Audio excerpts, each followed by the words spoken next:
Good afternoon. My name is Maya Tarashvili, Director of the Eurasia Program here at the Foreign Policy Research Institute in Philadelphia.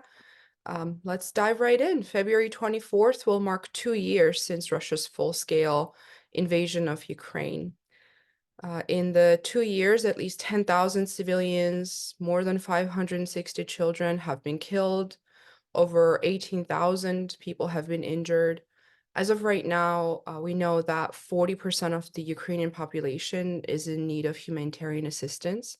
That's nearly 15 million people. 4 million people are internally displaced, and 3.3 million people live in active war zones under daily bombardment, and rely on aid entirely. There's obviously desperate need for aid and assistance, but as the United States enters its election year, it has become clear that bipartisan support for Ukraine is dwindling. In terms of the war itself, the conflict in Ukraine has entered what the Ukrainian Chief of Defense, Valery Zaluzhny, has called a positional phase, with neither side able to make meaningful offensive progress. So will Russia win by outlasting not Kyiv, but its Western backers? Can Western aid deliver a Ukrainian victory? And if so, how? I am joined by two of my colleagues to have this discussion address these questions and more. Dr. Robert Hamilton, he's a retired U.S. Army colonel and head of Eurasia research at the Foreign Policy Research Institute. He's also Associate Professor of Eurasian Studies at the U.S. Army War College. Rob Lee is a Senior Fellow in the Eurasia Program, and since the outbreak of this war, has spent significant amount of time doing field research in Ukraine. And his latest visit to Ukraine was in November of this past year. So I have just the right people to engage with this audience about any questions we may have, and most importantly, to discuss the prospects of this conflict and where things are headed 2 years into Russia's full-scale invasion of Ukraine. We'll start with Bob Hamilton. He'll speak for a few minutes about the big picture of the situation. Then we'll turn it over to Rob, who'll tell us what he learned during his latest visit to Ukraine. And we will also turn it over to the audience for a Q&A. So please feel free to use the Q&A feature as much as you'd like, and I'll get to as many questions as I can. So with that, let's turn it over to you, Bob.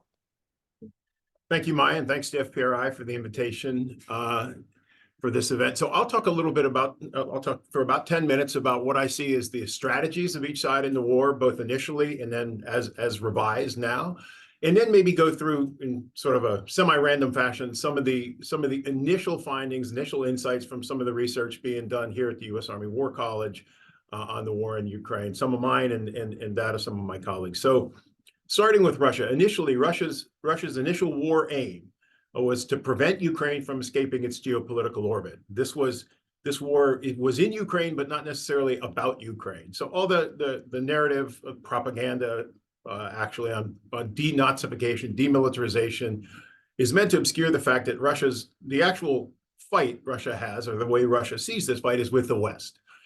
I think the evidence for that is all the pre-war demands that Russia made were directed at the West over the heads of the Ukrainians. They were all about U.S. and NATO infrastructure, forces, and enlargement. So, and I would argue that Russia's ends, or its aims in the war, have not changed throughout the war. They've had plenty of operational tactical reversals, but they are using different ways to achieve those ends now, but the overall end for the Russians has not changed. It remains preventing Ukraine from escaping Russia's geopolitical orbit, from establishing or reestablishing the zone of privileged interests that Medvedev, as Russian president, articulated after the invasion of Georgia in 2008. That remains the goal. Ukraine is part of that, but Ukraine is not all of that. So the initial Russian plan was, you'll hear people say coup d'etat. It was a decapitation strike. The idea was to move quickly on Kyiv, kill or capture key government officials, and install a pro-Russian government. The driving assumptions behind this plan were that Kyiv and the government, and Zelensky maybe himself, were the center of gravity for the Ukrainian resistance. and that something approaching Crimea 2014 on a national scale was possible, that Russia could recreate on a national scale what it was able to do in Crimea in 2014. Now, it failed to achieve those objectives, and it has revised its ways and means, its strategies throughout over the course of the war, but the end still remains to prevent Ukraine from escaping Russia's geopolitical orbit. I think what we're seeing now is with and Rob will talk much more about this because he was on the ground and saw it, but with the Ukrainian counteroffensive having failed to achieve a decisive breakthrough over the summer and fall, I think what we're seeing is we're going to see Russia after the election. So the election's on the 17th of March. There will be another mobilization, probably an expanded crypto mobilization. There are indications that this will move into the urban areas and the primarily ethnic Russian areas of the country, which have not really been targeted by mobilization before. But post-election, there'll be another mobilization, and there will probably be a renewed Russian attempt to gain some territory, especially around what you're hearing the Kremlin now increasingly describe as the Russian cities of Kharkiv, Mykolaiv, and Odessa. So I think that's what we're poised to see from Russia. On the Ukrainian side, and I would say that the Russian strategy over time has improved over the course of the war, better alignment of ends, ways, and means. The ends have remained the same, but the ways and means are better aligned and better resourced toward achieving the ends in different ways. For Ukraine, in the initial stages of the war, I think the ends or the objective, the war aim was just to survive, retain control of Kyiv, preserve the functioning of the government. And the Ukrainians, I think, were very attendant to what happened in 2008 in Georgia, that you had to survive the initial week or so of the war to give the international community time to rally and gain foreign support. Now, what you've seen on the Ukrainian side, I think, is with success, their war aims have expanded. So we moved from in the initial days and weeks of the war, it was just to survive, preserve control of Kyiv and the functioning of the government, to a return to the pre-February 2022 status quo, to now what I think formally and informally, de facto and publicly, the Ukrainian strategy is liberation of all of Ukraine inside of its internationally recognized border. So reversal of everything that Russia has taken control of since 2014. We can argue, and maybe we can get into the Q&A, whether Ukraine has the military capability to achieve that. But I believe, in fact, if you listen to the Ukrainian government, that's the goal.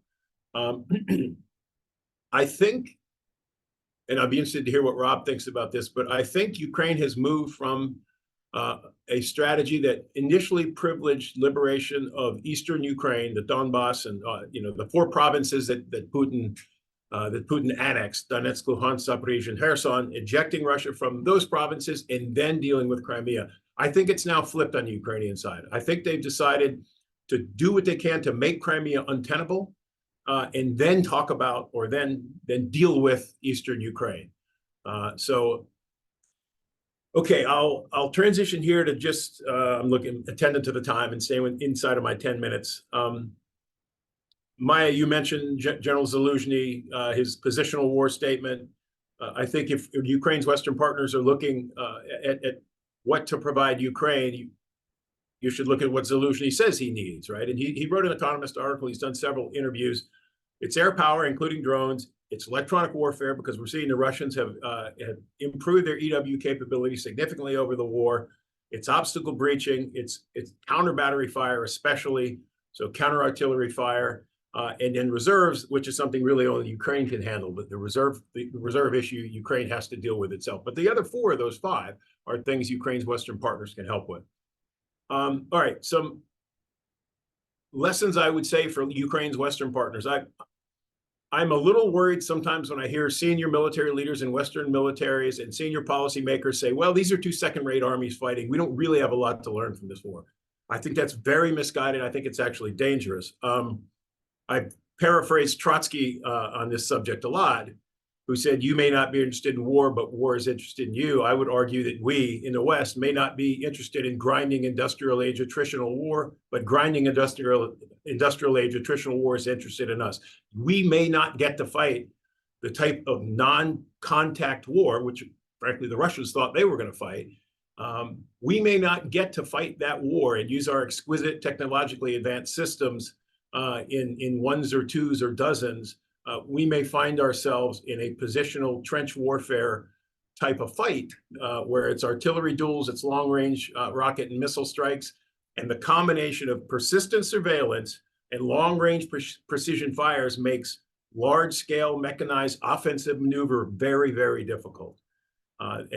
So anyway, I would just say that we should be preparing to fight this kind of war, even if we don't want to. And we should be learning from what Russia and Ukraine are going through now. Russia has a doctrine of non-contact warfare. It never expected to fight the way it's fighting now. Smaller, cheaper, more plentiful drones. It was very interesting. You saw the TB2, the Bayraktar, played a pretty big role early in the war and has not been much of a factor later in the war. It's on the Russian side, it's been the Shahed, the Ukrainian drones. On the Ukrainian side, it's been a lot of indigenously produced or domestically produced, but smaller, cheaper swarms of drones. And on that same note, using a $4.1 million Patriot missile to knock down a $20,000 Shahed drone is not a bargain that we can strike over the long term. This is what's happening now. We're very advanced. Now, we haven't given Ukraine nearly enough, but advanced Western air defense systems are sometimes being used to knock down smaller, cheaper drones. So a couple more final just observations. We need much quicker what we call sensor to shooter linkages in Western militaries. We have a very institutionalized, deliberate process now. What we're seeing on the battlefield in Ukraine is from finding a target to striking the target needs to be able to be done in seconds or a minute or two, and not through 24-hour air tasking order cycles and long duration pre-planned fire plans. We're very good at that. We're not as good at the dynamic targeting as I think we need to be or should be. Finally, you're seeing innovation on both sides. Russia has the advantage of being able to innovate at scale, right? Both sides are innovating, both sides are learning, but Russia can scale up those things that it innovates much more quickly and effectively than Ukraine can at this point. And final observation, this is an existential war for Ukraine. It's not an existential war for Russia. It is an existential war for Putin. I don't think he survives if he loses this war. Certainly doesn't survive politically. He may not survive physically. So I'll stop there and turn it back over to you, Maya. Thank you very much, Bob. I just want to remind our audience members to use the Q&A feature to send in their written questions, and I will get to those during the second half of our discussion.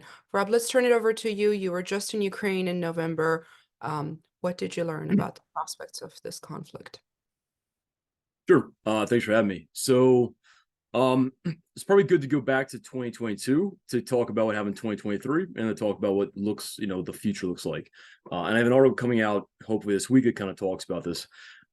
So in the fall of 2022, Ukraine had two successful counteroffensives in Kharkiv and Kherson Oblast.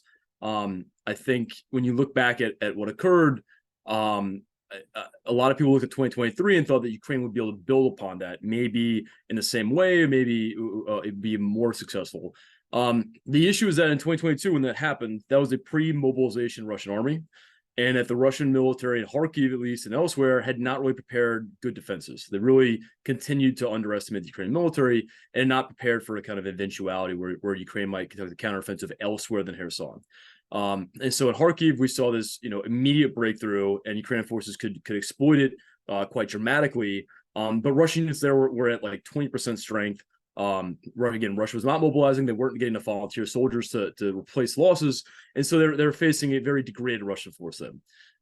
In Kherson, the initial part of the Kherson offensive, it was quite difficult for Ukraine. They only kind of achieved a breakthrough about 6 weeks in, and even after that, Russia was still able to kind of defend pretty effectively, even though they had the Dnipro behind them and the British were already within range of HIMARS. It was difficult to kind of support it logistically. But the issue, of course, Russia pulled back from there. I think mostly because Ukraine was continuing to advance in Luhansk and still threatening the Donbass area, and they could then pull back and have the Dnipro as this kind of big geographic feature to defend behind, while also having being able to stabilize the front line. And so the issue, you look at 2023, when Ukraine started its counteroffensive in June, it was a mobilized Russian military, right? So it wasn't, small regiments, brigades at the front line with maybe 2 or 3 battalions. you were seeing regiments like the 291st Motorized Regiment that had like 6 or more battalions defending with other battalions that could be rotated in. So the military could sustain casualties much more effectively, could sustain attrition without breaking much more than it could before. It built very strong defenses all throughout 2023, as well as, over part of the winter of 2022.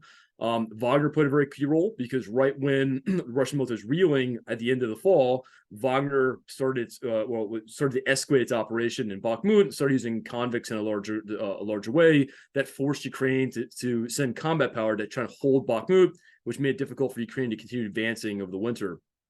And then, this summer, basically, Russia also uses capabilities more effectively, right? So it used attack helicopters more effectively. It already began buying drones in larger numbers, using FPV drones, which they're behind on behind Ukraine, which Ukraine had started using pretty heavily over the winter, but also in 2022. Lancets are building more Lancets than ever before, and other kind of PGMs they're using in greater numbers, including glide bombs, which can be used at longer ranges outside of Ukrainian air defense range. And so basically, by the time of the summer, the Russian military had recovered, it had adapted, it had innovated in some ways. Russian electronic warfare has been much more potent now too. It's really having a significant effect on GPS-guided munitions like Excalibur rounds or Gimlers. And so the Russian military had recovered somewhat, right? The Russian military still has issues, still a big mobilized military. The force quality varies. It's easier to defend from very strong defenses than it is to attack if you are a not well-trained or well-led organization or unit. And so Russia was able to defend quite effectively this summer. But when you look forward in terms of offensive operations, they're going to run into issues as well. And again, that last winter, Russia's winter offensive was not particularly successful. They are advancing right now. It's been slow. They are making gains. Avdiivka is a big concern right now, just based on the resource situation and the fact that Russia already kind of held the flanks before this offensive in October. But when we look at 2024, that's going to be a big question for Russia. It's going to be, can they keep using resources effectively? Can they continue to recruit volunteers? When will they have to mobilize again? Right? There are a variety of questions about that. The other issue for 2023, we looked at what happened for Ukraine, is that the offensive depended on these new brigades they trained, right? It was NATO trained, NATO equipped brigades. They didn't have much time to train, though. It was mostly mobilized soldiers who did not have combat experience who were serving there. They pulled off from different areas. So it was very tight time frame to kind of develop the unit cohesion and training you'd want a new brigade. And of course, they were using the most kind of difficult offensive operation possible, trying to breach defenses, very well fortified defenses with minefields and everything else. And so when we look to the future, 2024, ultimately the resource situation of Ukraine is going to be worse than it was this summer. Right, so this summer, the offensive was enabled by a large transfer of artillery ammunition from South Korea, which went to the U.S., and the U.S. used it to backfill deliveries to Ukraine. That meant that this summer, Ukraine was firing maybe 250,000 rounds per month. The expenditure rate last winter was close to like 90,000, 100,000. So they're firing more than twice the normal rate of ammunition. They're firing more than Russia at times. They had a quantitative advantage. The problem is that this is a one-time allotment of ammunition, right? The other ammunition they're receiving is mostly coming from stockpiles. NATO production capacity is not increased enough. And then, not only is Russia producing more ammunition than they were before, but also they received a large amount of ammunition from North Korea and Iran. What that means for 2024 is it's going to be very tough for Ukraine to do any kind of significant offensive based on the resources alone, right? So instead of having a quantitative advantage in 2024, Russia is going to likely have several orders of magnitude advantage in artillery fire, expenditure rate each day, and then also it's not enough time to train new brigades to breach Russian defenses in a short amount of time. And so I think basically we're looking at 2025 as the next time Ukraine might be able to do a strategic level offensive. Maybe at the operational level, at the tactical level, we might see Ukraine offensive operations, but probably not something like we saw this summer where they had time to build up a really large force. And so 2024, Ukraine is likely, they've already mentioned that it's going to be an active defense strategy, or at least for the time being. They have to defend more efficiently. Ultimately, Russia has more manpower, has more resources, so Ukraine has to be efficient. Attrition ratio is going to be quite important. So, a few ways that I think Ukraine is going to adapt. They're already building better fortifications. That's a very important adaptation because Russia, unfortunately, builds better fortification than Ukraine does. There's some internal issues with mobilization. There's a big conversation right now about how many new soldiers Ukraine have to mobilize. I think questions about force management. Guys who've been fighting for the last 2 years, it's an extremely high intensive war. There's a really heavy burden on infantry forces. And so it's a big question. If we're looking at the long-term war, if war goes to 2025, 2026, the guys who are fighting now, we have to have to consider how can you keep them still effective 2 years from now, and that means rotation. It might mean moving people in and out of the infantry because infantry is such a demanding kind of job. I think there's some force management questions there that are going to be important for Ukraine and of course for Russia, and I think it's really important in terms of keeping morale, cohesion, things of that nature. That's going to be a really important thing for Ukraine to consider. And then in terms of NATO support, right, the ammunition for artillery is not going to be as much as we'd like the next year. I think 2025 is when production capacity increase in the U.S. should get, I think, to 80,000 rounds a month. I think that's the estimate right now. So the ideas about how can maybe NATO respond in asymmetric ways to help Ukraine out, right? So one of them, as Bob mentioned, Ukraine is using FPV drones a lot, these very cheap commercial drones, which you can attach an RPG munition to and use it to kill tanks. They're not a replacement for artillery. It's important to emphasize that. They can compensate partially for lack of artillery ammunition, but not completely. So FPVs are one way where EU or US could help fund FPV production in Ukraine. They could also find munitions for them. That's one way of counteracting that. Providing more armored vehicles. A lot of Ukrainian brigades are not sufficiently equipped with armored vehicles. That leads to more casualties. It affects how they can operate. So there are a variety of things that the Ukraine needs going forward. But obviously, right now we're waiting on the U.S. to see if the U.S. is going to pass a supplemental aid package. The U.S.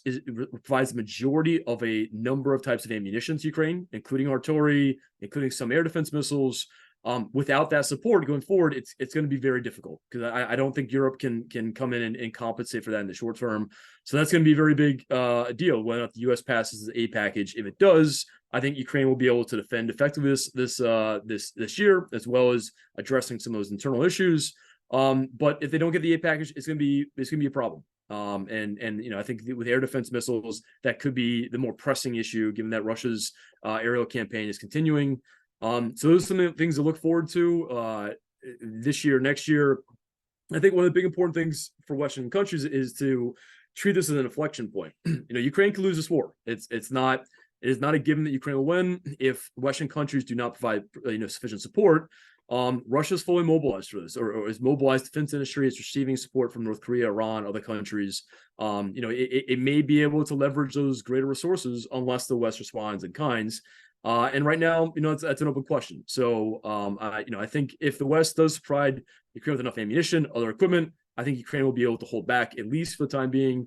And I think the plan should be 2024, defend as efficiently as possible, take as few casualties as possible, inflict more on Russian forces as you can. And then 2025, if they can address these issues, including the issues that Zaluzhny mentioned in his Economist article about how to break out of positional warfare, then they may have a chance to overcome Russian defenses. But there are a number of capabilities Russia had this summer that Ukraine was not able to degrade sufficiently in order to overcome those defenses. And so that's something you have to look at for 2025 is how to address those issues. Thank you, Rob. Those are some pretty jarring takeaways, right? One of them being 2024, 2025, right? We're talking 2 years out at this point that this war is very likely to continue. So this has to bring us back to talking about the bigger picture, negotiating some kind of a peace strategy, bringing Russia to the negotiating table, so on and so forth. Bob, I want to turn this question over to you.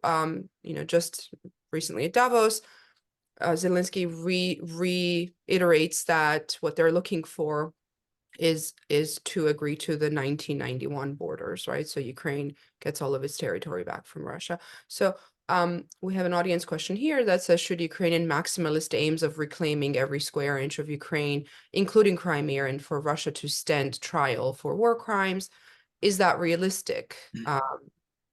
Bob, why won't we start with you?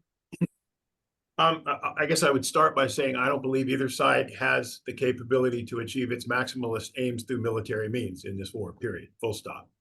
Neither side can do what it says it wants to do using purely military means, because both sides have ways of continuing to fight, even if they're defeated militarily in Ukraine, right? I mean, even if the Russians were able to militarily conquer and occupy every square inch of Ukraine inside its internationally recognized borders and Western support dried up, Ukraine still has plenty of capability and will to fight. And so it would just become an insurgency, I think. And the Russians would have to deal with an occupation but the war would go on. Even if Russian forces are evicted, I said, I think this war is existential for Putin, right? I think he doesn't survive military, or he doesn't survive politically, and probably not physically, if he's defeated in this war. So even if the Russian army is driven out of Ukraine, the Russians have plenty of means to continue the war through long-range airstrikes, missile strikes, and just pummel Ukrainian cities like they've been doing. Rob mentioned they're getting plenty of supplies from both North Korea and Iran of drones and artillery ammunition and missiles.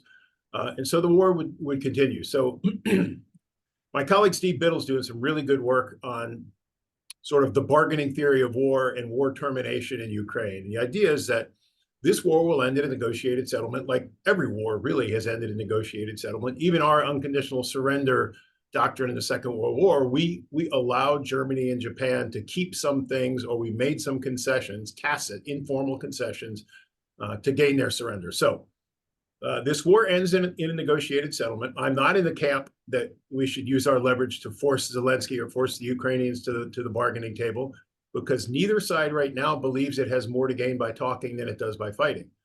So I think our policy should be to put Ukraine in the best position to fight for as long as effectively as it can, to gain the best deal when the time comes around for negotiations. I don't think. I understand exactly why Ukraine's policy is what it is and why their war aims are what they are. They're the only reasonable and legal war aims. This is all Ukrainian territory under international law. I don't believe they could achieve it through military means. It's going to be a combination of military, diplomatic, and maybe economic means that will determine what Ukraine gets in the final war settlement.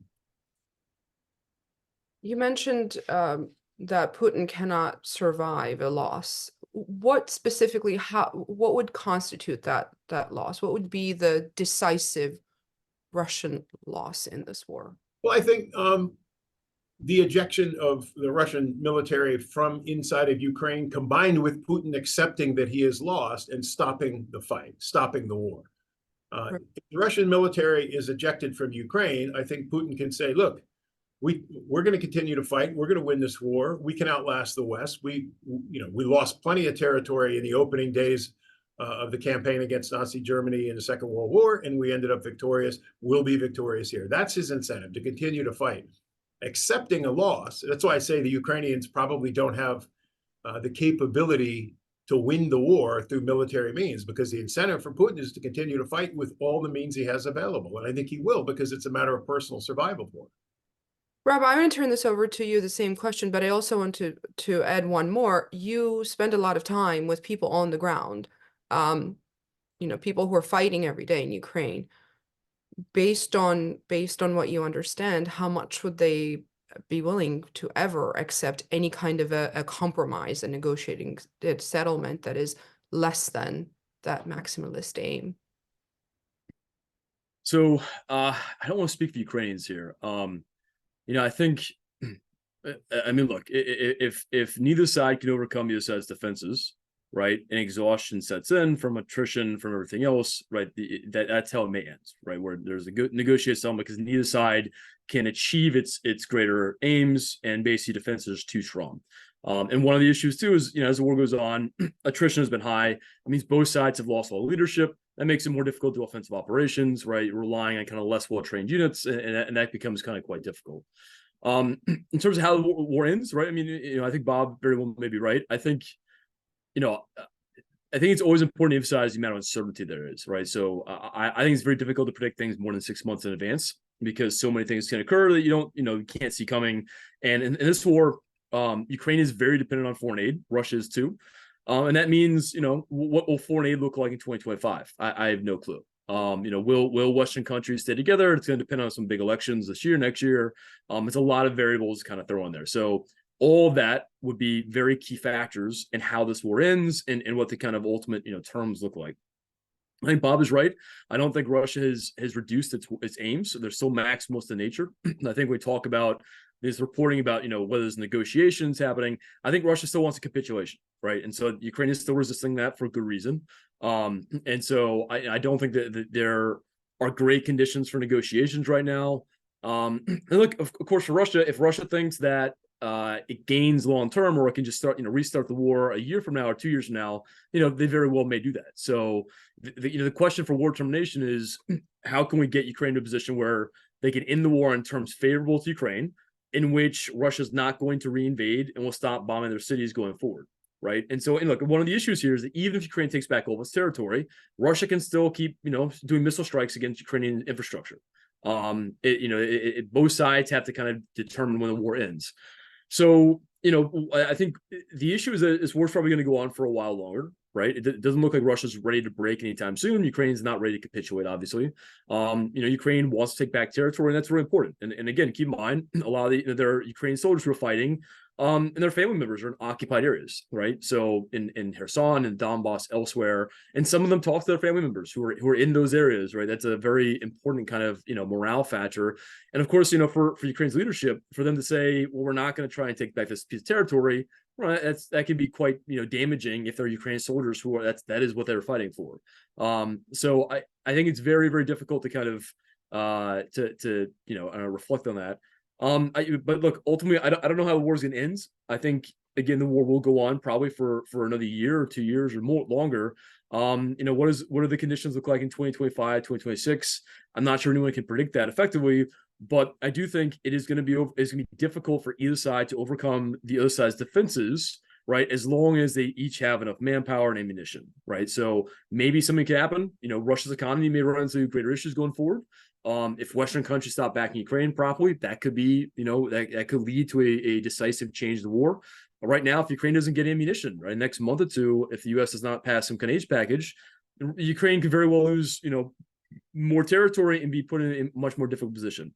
And because of how difficult this summer was, right, to overcome Russian defenses, keep in mind, any territory Ukraine loses right now, that might be terrain they never take back. And that's why it's really important for aid. We talk about that. The longer we kind of delay this aid, Ukraine is losing, soldiers. That's obviously critical resource for them. And this is territory that might get fortified and be very difficult to retake. So it's kind of a ramble, but I think hopefully I partially answer the question there. Oh, I think it makes absolute sense. And again, we just keep going back to this idea that really this puts all the pressure on the United States and its allies, Ukraine's allies, to keep on supporting Ukraine, right? And that's why most of the audience questions have to do with the external players and less with Ukraine. So I'm going to try to get through as many of these as possible. So a quick one, for example, do you see any path to leading U.S. NATO conventional boots on the ground involvement in this war? Do either of you want to answer this one? Maybe Bob, we could start with you.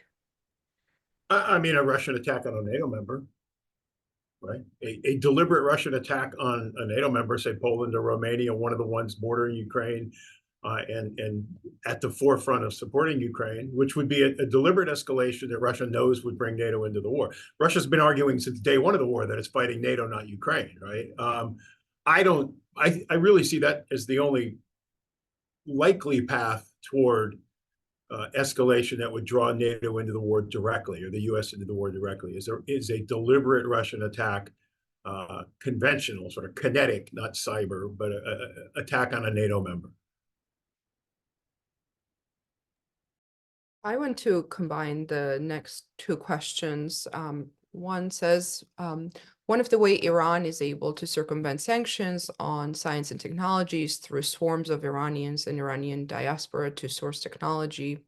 And the question is how to combat it and synthesize allies and global manufacturers. And I'll just combine that with the next question. Where does the U.S. stand in terms of assistance now? What would be the most effective way to continue supporting Ukraine, even when bipartisan support is lacking? I think this one is a very complex question, especially considering that we've entered an election year, right? So that's going to decide quite a lot for how the United States will continue to support Ukraine. Rob, did you want to answer any of these? Sure. As far as Iran and sanctions, I don't know that that well. I think one of the issues is that China is not part of the sanctions as Russia, and so a lot of the components that Russia depends on, can be procured through China, right? Whether they're built in China or built somewhere else, and then it can be imported through China. I think that's one of the kind of key problems. And, ultimately, Russia has a number of countries supporting it, and that allows them to get around some of these things, even if those countries don't have the most advanced economies. In terms of, sorry, I blanked on the second question. This was how can we make sure that there is continued US support even when bipartisan support is lacking? I don't know. It's, I guess, a U.S. domestic politics question. I think the most important thing right now is ammunition, right? So artillery ammunition, air defense missiles, right? Those are things that are vital for Ukraine. It's often very simple. And there are obviously a lot of things that Ukraine, needs, but those are things that are I think day-to-day most important that are coming from the U.S. So those things are important. As I said before, one way of partially compensating for lack of artillery ammunition is through FPVs. Ukraine is building FPVs themselves. They can scale up production if they have the funding, right? If they can sign contracts, they can produce more of them. Right now, Russia is producing more FPVs than Ukraine is because they're doing it at an industrial scale, whereas a lot of it in Ukraine is done in the back of apartments. So that's one way that even without US support, the EU could fund that, right? EU could directly fund this. EU can, source ammunition for FPVs like RPG rounds or other kind of rocket launcher rounds, or bespoke kind of ammunition for them. That's one way of getting around it, right? To just fund this in Ukraine. Ukraine can produce electronic warfare systems, right, to counter UAVs again, but they need the money. So that's one of the ways to kind of partially compensate for this. But it's important to emphasize you can't fully compensate for this, right? FPVs are a partial way of getting around it, but FPVs, they don't operate when the weather's poor. They're affected by other things. Obviously, EW affects them. That's not the case for artillery, and so we're talking about ways on to help on the side, but that's not you can never really replace that completely. Bob is our in-house US military assistance expert. What's your take on what can be done given the precarious circumstances at home in the United States? Well, if I could real quick on the sanctions question too, China's been very careful not to provide anything that would get it or its major state-owned companies sanctioned. So it is providing dual-use items to Russia, ceramic plates, for instance, that could be used in body armor. It's providing some optics. It's providing some lower-end computer chips. But so is Turkey, so is the UAE, so are Kazakhstan, Kyrgyzstan, or they're importing things from the West and exporting to Russia. There's a Ukrainian think tank that actually was able to analyze several dozen, 50 to 60 pieces of captured Russian equipment, and took them apart and analyzed the source of every single component in them. 67% of the components came from the United States, not from the West, from the US. And so now a lot of that equipment was probably manufactured before the initial round of sanctions in 2014, and certainly before the current sanctions from 2022, but nevertheless, dual-use items are a serious problem. And until the sanctions regime is tightened up to take care of those, sanctions are, this is a process of adaptation on both sides. The Russians adapt and find other sources for things that they need to keep their war machine running, and then we adapt by tightening the controls. And so it's just going to be that way. It's sort of an offense-defense balance thing. And they'll find ways around the sanctions, and we'll plug that hole. And this is just going to happen, and we have to stay. That's why the Treasury Department has got people working this, all day, every day, on how to provide enough support to Ukraine. Again, I mean, Rob said it. This is a U.S. domestic political question. Unfortunately, it has really serious ramifications for U.S. national security, right? I mean, if Russia is able to win or salvage something that it can call a victory, it will be at once bruised, angry, and believe that it has once again outlasted the West. And then where it goes from there, I don't know. But I'm not one of the people who thinks this is just about Ukraine and it's going to stop with Ukraine, right? I think it goes, Russia turns its gaze somewhere else. And so the fact that we're allowing domestic political fights to choke off our aid to Ukraine at a critical time is frankly embarrassing as an American. When I talk to Ukrainians and when I talk to people from partner and allied countries, of which there are about 80 here at the Army War College, it's hard for me to explain this. It's hard for me to explain what's happening in the United States and why.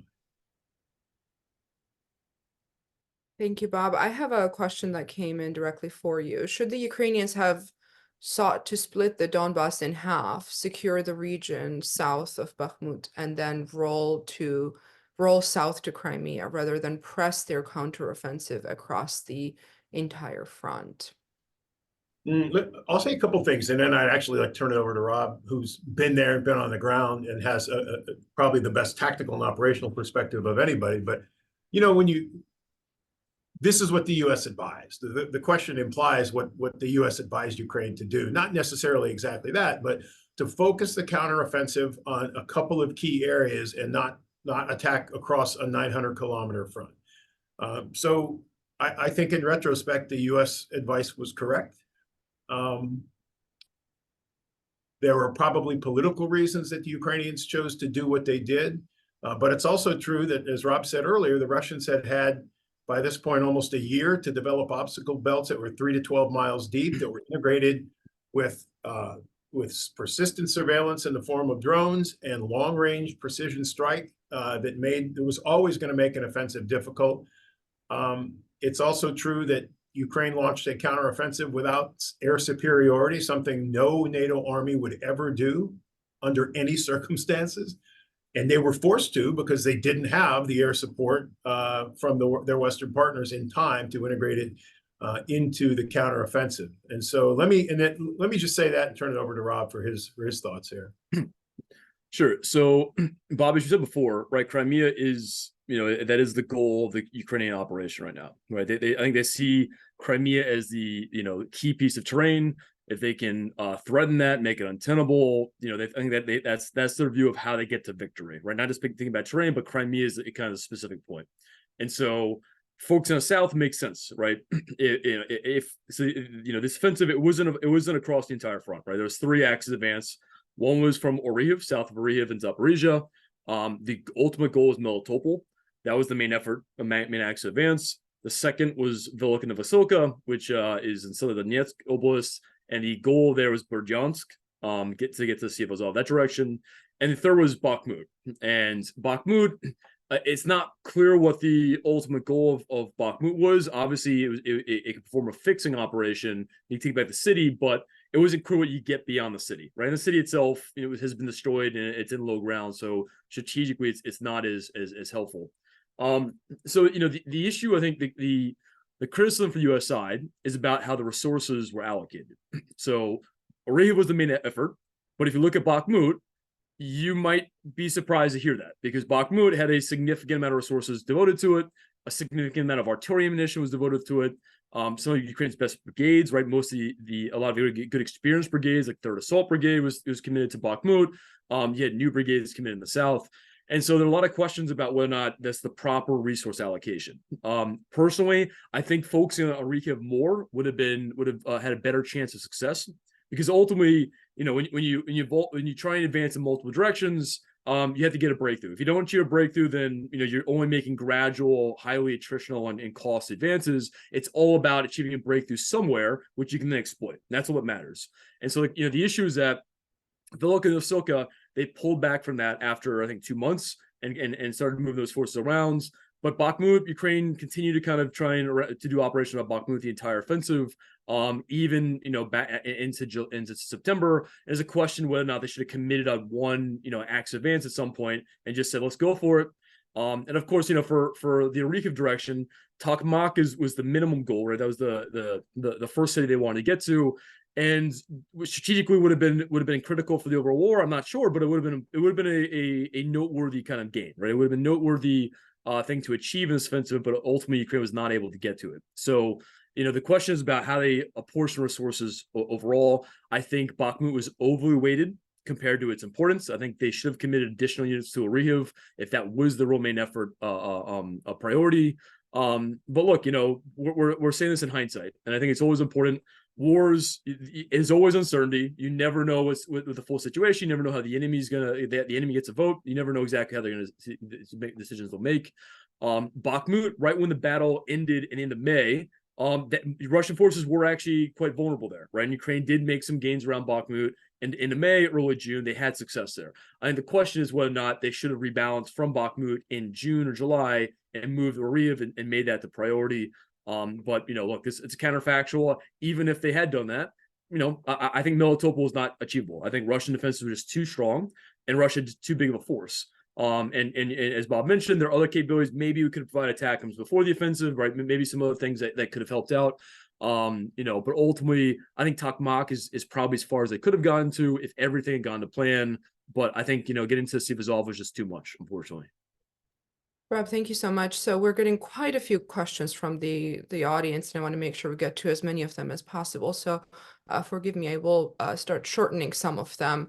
But Bob, I want to ask you two questions really quickly. One is an audience question. Whilst Russia seems to only source North Korean munitions, will North Korea go as far as providing North Korean soldiers or advisors? And let me combine that with how do you assess China's role in this war? Going forward, do you think China might change its approach to supporting Russia's war efforts specifically? So I'll be honest and say I don't. I just know what I've read about the North Korean support. But I don't see. I don't see Russia as in enough of a manpower crunch that it would need North Korean soldiers at this point. I don't know if it's asked. There's nothing necessarily holding North Korea back from doing that, other than having to defend against the threat it perceives from South Korea and the U.S., a threat that doesn't exist in terms of an attack on North Korea. But yeah, I don't see that as likely. But I'll be honest and say I haven't studied that question specifically about what other support North Korea may be in a position to provide. China's response to this war has been self-interested, very self-interested. It has showed the limits of the no limits partnership. Like I said, yes, it has provided dual use equipment, but and yes, it's exercising and training with the Russian military more since the war started. The pace is greater than it was before the war. Even that is a self-interested move, because the Chinese, from the Chinese perspective, Russia's the only military on the face of this earth that is currently engaged in fighting a Western trained and equipped partner, something China believes it may have to do. And so it's engaging with the Russians, but it's learning from them. And in terms of sort of economic or financial support, it's benefiting it's buying a lot of Russian oil and gas at a really deep discount. So the latest figure I had was China saving about 10 billion a year in oil alone, because it's buying from Russia at a discount. And then finally, the Chinese just recently, in response to the latest fine-tuning of U.S. sanctions, the two largest Chinese state-owned banks have announced that they're going to do a review of their entire Russian client list and cut off financing to Russian clients that have any connection to the Ministry of Defense. And so, China's response has been about China. China's response to this war has been about China. It has provided narrative and rhetorical support to Russia. It has regurgitated the Russian talking points about the U.S. and NATO enlarging or encroaching in Russia's sphere of influence is the ultimate cause of the war, but it hasn't done anything in terms of actually providing significant capability to Russia. Thank you, Bob. Rob, I want to combine the next two questions for you. You already spoke quite a bit about this one.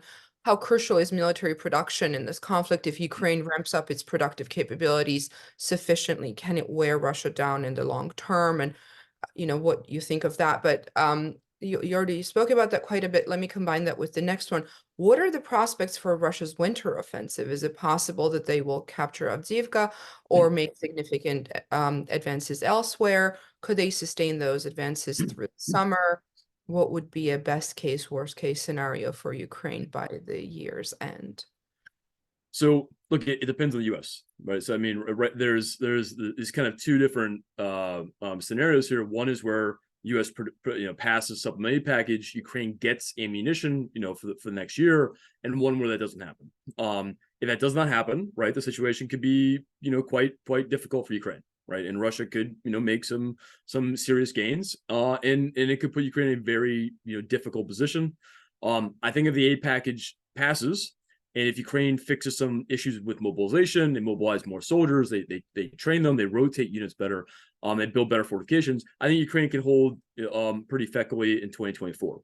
So I think that's the big question really is comes down to the U.S. aid package.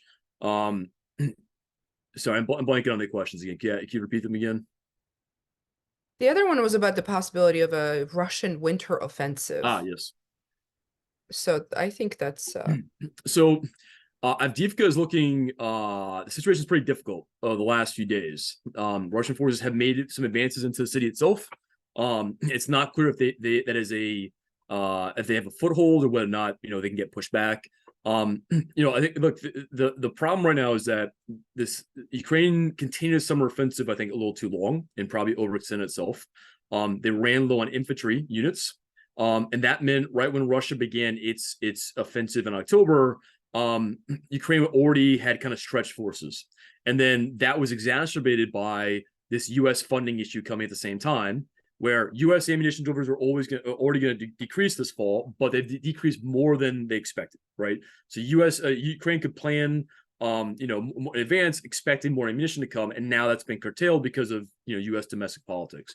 So those two things at the same time are a significant issue for Ukraine right now. And so Avdiivka, it is possible Russia will take Avdiivka. They've committed a lot of forces to it. They've taken a lot of casualties. They've lost a lot of equipment.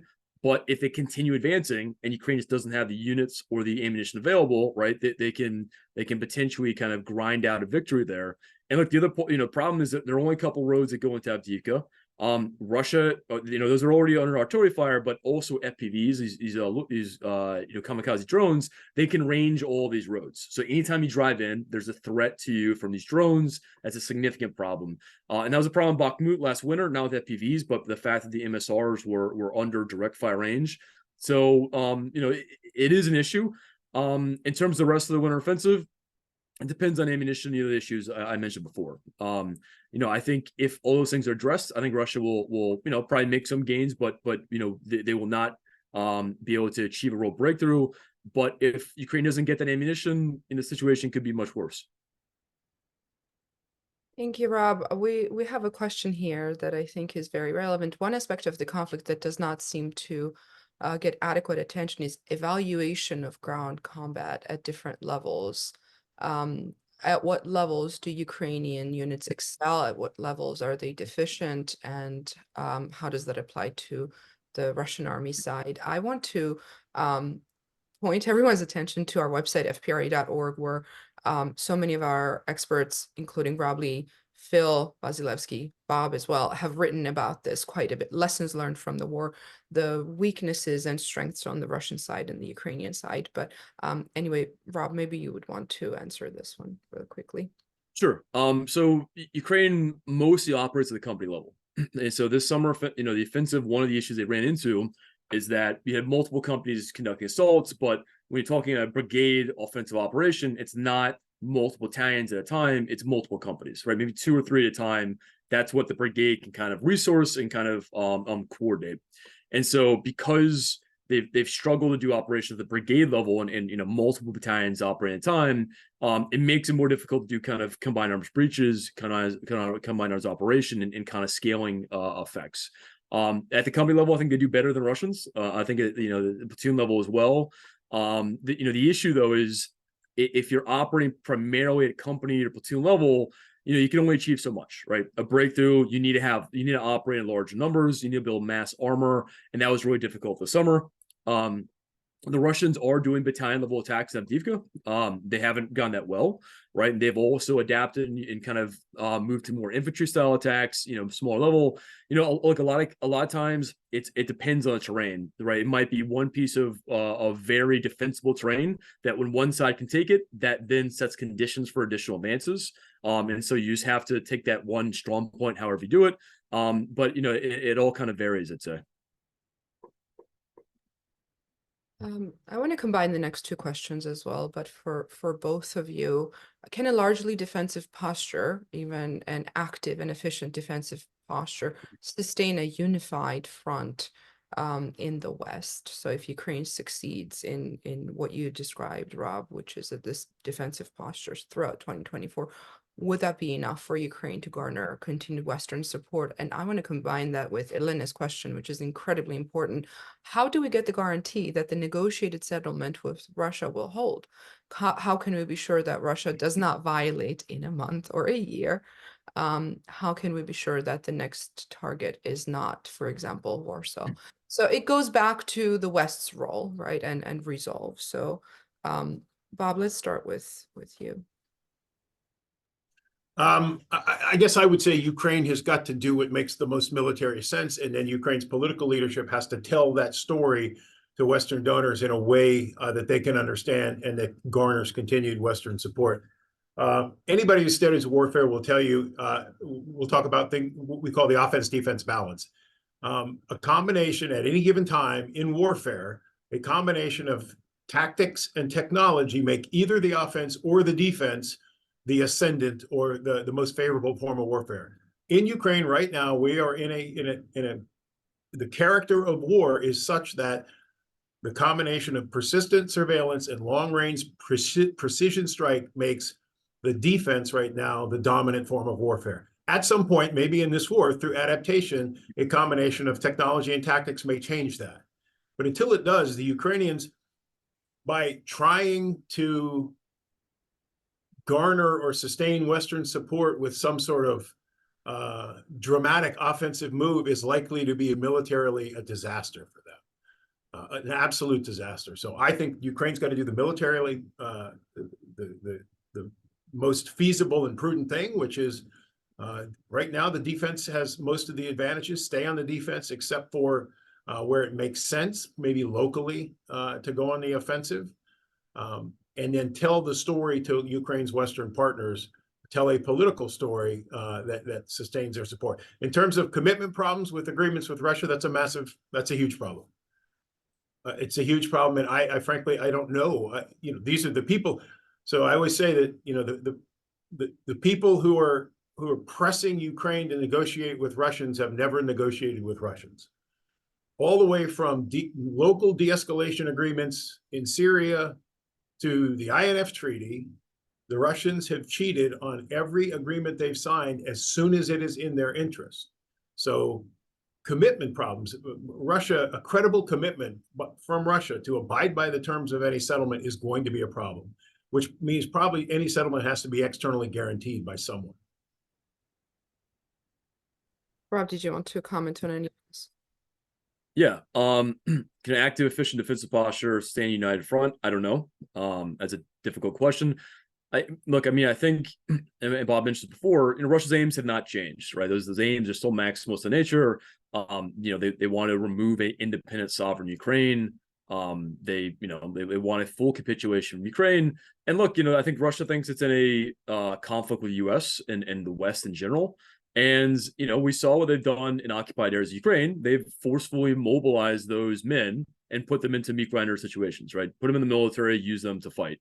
If they occupy Ukraine, they will try to use, the rest of Ukraine the same way. So, the issue is that it is still an existential fight for Ukraine. And that should be enough to justify supporting Ukraine, right? Even without the other kind of shitty justifications behind it. I think ethical or alone is significant enough. But because I think Russia thinks it's in a conflict with us already, right? If they win the war and they no longer face the Ukrainian military they're fighting against, right? They are then in a stronger position. If they've not won the war, they're in a weaker position in that regard. So I think that strategically is important for us, regardless. In terms of negotiating settlement with Russia, again, it's a clear issue, right? How does Ukraine in this war in its terms? It's easy. It's difficult to give a simple answer here. Russia continues war, and the big problem is that Russians, right? Ultimately, there's a lot of indifference to the war. Even though Putin kind of broke this social contract with Russians of you don't get involved in politics, but I'm not going to send you to fight and die in dumb war. Well, he's mobilizing people, and there was a response to the first week of the mobilization. After that was muted. I think he probably can politically continue to mobilize. It doesn't seem there's a real strong domestic threat to him. I think Prigozhin's thing was very separate to that. And so, there's this issue where there isn't a domestic threat to him. I think he thinks he can continue this war, even with the economic problems. And, it's not completely clear how you put him in a position and coerce him into ending the war sooner. But look, as I said before, there's a lot of uncertainty.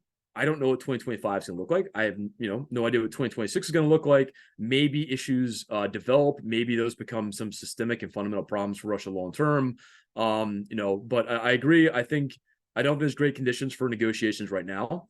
And we'll see when that ever happens. But ultimately, whenever the war ends, in order to kind of ensure a long-term viable Ukrainian state, they're going to have to be able to deter future Russian invasions or military escalations. And ultimately, that comes down to some kind of conventional military capability to make it not worth its while for Russia to escalate again. Thank you, Rob. Unfortunately, we're running out of time, but I want to make sure I pose the next two questions. So let me really quickly turn this over to Bob. It's a question, sort of $1 million question, certainly in Ukraine and among Ukraine's sort of non-NATO member neighbors. The war isn't over in the nearest future. Do you agree with the idea that Ukraine should become a NATO member? And that would be the best guarantee to secure the Ukrainian future and keeping the face for Putin. Ultimately, Bob, do you think that Ukraine should become a member of NATO while this war is ongoing? While the war is ongoing, yeah, I think it can be done, right? If NATO wants to do it, NATO can figure out a way to do it. But Ukraine's future has to lie in NATO. It's the only way. When the war is over, it's the only way to guarantee Ukraine's security.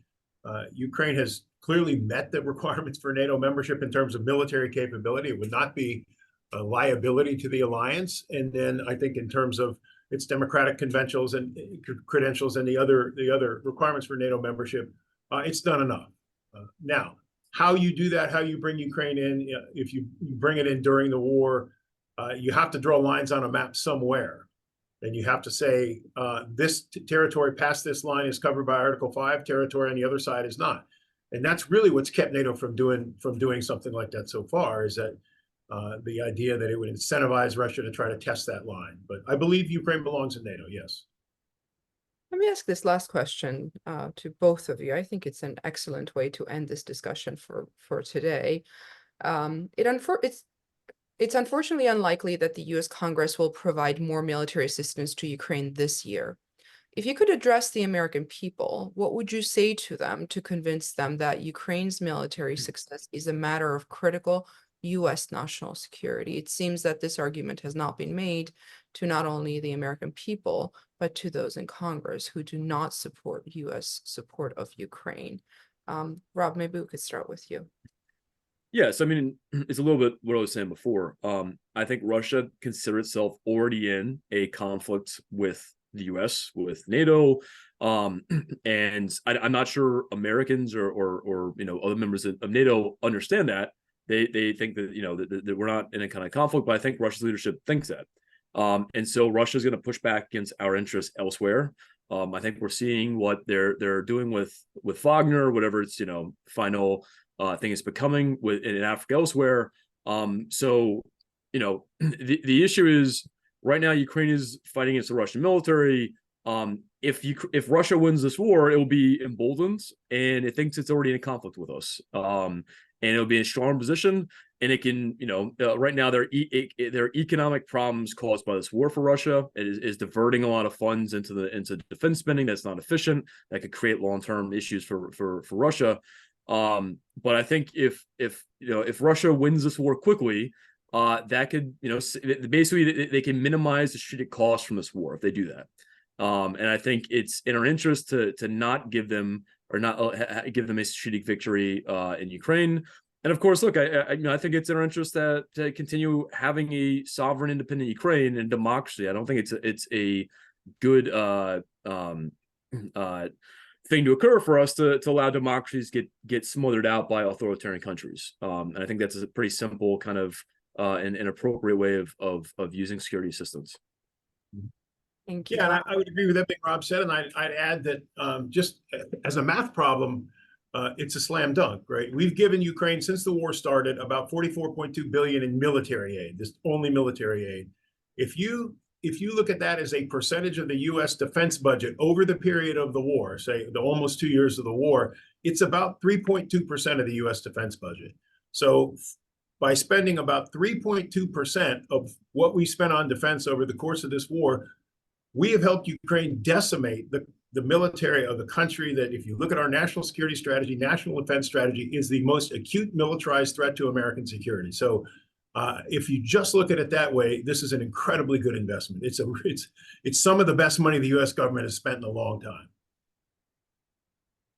Thank you very much. Unfortunately, we're out of time. There's plenty more to be said. I apologize to all the audience members who sent in their questions, and I didn't have a chance to get to those. But clearly, this is a conversation that's very important, and a conversation that must continue, which I promise we will do. Please keep an eye on fpri.org for our upcoming events about the war in Ukraine. We'll look at more than just the military aspects of this conflict.